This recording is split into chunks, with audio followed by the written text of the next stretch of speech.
کیا عورتوں کا ختنہ جائز ہے؟ بعض افریقن کنٹریز میں یہ رواج ہے. اس میں آپ دیکھیں کہ یہ ان کا ایک لوکل رواج ہے. اسلام نے عورت کے ختنے کا حکم نہیں دیا ہوا.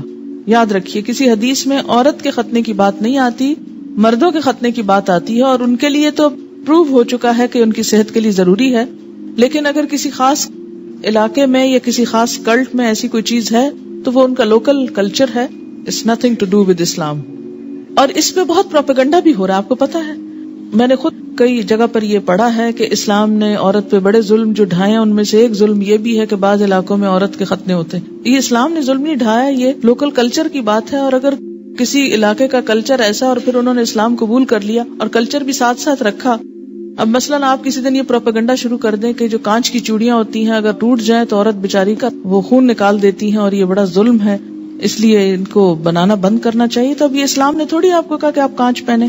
آپ کا لوکل کلچر ہے، کسی اور ملک میں ایسا نہیں ہوتا، تو آپ کی مرضی، آپ پہنے نہ پہنے، پہنے تو احتیاط کریں، نہیں پہنے تو نہ پہنے.